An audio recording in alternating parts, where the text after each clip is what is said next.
Здравствуйте, все, кто заглянул на мой канал и мои дорогие подписчики. Сегодня я, как всегда, с моим помощником Рубильником Рубероидовичем, моим любимым собаком. Кстати, собака по-болгарски будет куча. Так что вперед с кучей. Итак, какую недвижимость лучше покупать в Болгарии и какая минимальная сейчас цена на квартиры? Болгария недорогая страна, и недвижимость здесь все еще можно купить недорого. Хотя цены растут, и особенно они выросли за прошлый год. Будут ли они расти и дальше, или пока остановятся, я не могу вам сказать. На этот счет есть разные мнения. Итак, что же лучше покупать? Все зависит от ваших целей. Если вы хотите переехать в Болгарию и жить здесь постоянно, то я бы посоветовала рассматривать или дома в деревнях и маленьких городах, или квартиры в больших городах, таких как София, Бургас, Варна, Пловдив. Но и здесь тоже нельзя сказать однозначно. Все зависит от ваших предпочтений, состава семьи, работы и многого другого. Сначала я расскажу немного про цены в этих городах на недвижимость. Из этих 4 городов самая дешевая цена за квадратный метр в Бургасе и Пловдиве. В этих городах можно найти апартаменты от 450 евро за квадратный метр. Но, конечно, за такую цену можно найти не в лучших районах и чаще всего на последних или первых этажах. В Бургасе, например, я увидела в объявлениях такую низкую цену за метр только в районах Меден-Рудник и в Сарафово. Меден-Рудник – это густонаселенный спальный район, самый дешевый в городе. Он находится не у моря, до моря нужно ехать на автобусе, но недолго, всего минут 10. В остальном же район вполне неплохой, там много магазинов и другой инфраструктуры. А район Сарафово находится у моря и у аэропорта. До него от центра Бургаса тоже не дойдешь пешком. И раньше это было в основном туристическое место. Там, так же как на Солнечном берегу, жили только в летние месяцы. Но теперь в Сарафово все больше людей живут постоянно. Город Пловдив находится в центре страны. Это второй по величине город в Болгарии. И мне он очень понравился. Можно сказать, что это культурный центр Болгарии. Но, к сожалению, там есть один большой минус. Это ужасный район Столипиново на северо-востоке города. Там живут одни цыгане, и все вокруг усыпано мусором. Это место считается самым крупным цыганским районом в Европе и самым опасным. И, несмотря на это, Пловдив в 2019 году был признан культурной столицей Европы. И я бы все же рассматривала этот город для постоянного проживания. К сожалению, практически в каждом городе Болгарии живут цыгане. Где-то их больше, где-то меньше. Поэтому перед тем, как покупать недвижимость, нужно убедиться, что это не цыганский район. Следующий город в нашем списке – Варна. Это, пожалуй, самый известный город Болгарии. Цены на квартиры здесь немного выше, чем в Бургасе, и начинаются от 600-650 евро за метр. Должна сказать, что площадь квартир в Болгарии считается не так, как в большинстве стран. В общую площадь квартир входит и площадь лоджий и балконов, и стены, и часть от общей площади дома. То есть площадь квартиры может быть 25 метров, а по документам в 2 раза больше. В общем, перед покупкой недвижимости в любом городе Болгарии нужно внимательно изучить документы, желательно с помощью адвоката, погулять по району, где вы хотите купить квартиру, поговорить с соседями и, главное, не покупайте недвижимость удаленно. Теперь София. Это столица, и поэтому цены здесь выше. Начинаются они от 650 евро. Но и зарплаты в Софии самые высокие. Если вы собираетесь работать и не удаленно, то Софию надо рассматривать в первую очередь.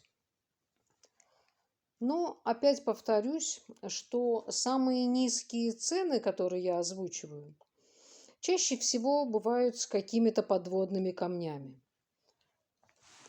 которые не всегда можно сразу понять, тем более если вы недавно приехали в страну. А рассчитывать на то, что вам все объяснят риэлторы, лучше не стоит. Поэтому я советую вам не покупать сразу. Лучше пожить какое-то время, снимая жилье, чтобы во всем разобраться. Если же вы все же хотите быстрее купить, то постарайтесь перед этим пообщаться с незаинтересованными людьми, давно проживающими в Болгарии. Теперь поговорим о том, если вы хотите купить недвижимость, чтобы приезжать отдыхать летом. В этом случае можно рассматривать маленькие городки на побережье, такие как Солнечный берег, Святой Влас, Черноморец, Несебр, Созополь и другие. Большинство из них в зимнее время почти необитаемы, поэтому цены в них немного ниже. Почему же там стоит жить только летом? Эти дома не утеплены, и в них холодно. К тому же из-за того, что там зимой никто не живет, все стены, потолок и пол очень холодные.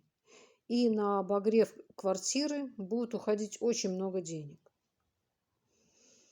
В самих городках зимой все закрыто. И почти ничего не работает. Но зато летом там жизнь бьет ключом. Еще хочу сказать об одном очень важном различии. В туристических комплексах всегда есть такса поддержки. Это обязательный ежегодный сбор для поддержания общих частей этого комплекса. Размер этой таксы бывает самый разный. В некоторых случаях сумма высчитывается, исходя из метража квартиры, а иногда она просто фиксированная. Это может быть и 300, и 500 евро в год, а бывает и больше 1000 евро. Но в таких комплексах обычно бывает бассейн, детские площадки, охрана круглый год и другие радости цивилизации. За это и приходится платить. В обычных же многоквартирных домах таксы поддержки или совсем нет, или сумма ее минимальна. В среднем 100-150 евро в год. За эти деньги обычно убирается подъезд и обслуживается лифт. Итог. Самую дешевую студию у моря можно купить в таких городах, как Солнечный берег, Несебр, Поморье, Святой Влас и другие, примерно от 18 тысяч евро. А квартиру из 2 комнат без отдельной кухни примерно от 28 тысяч евро.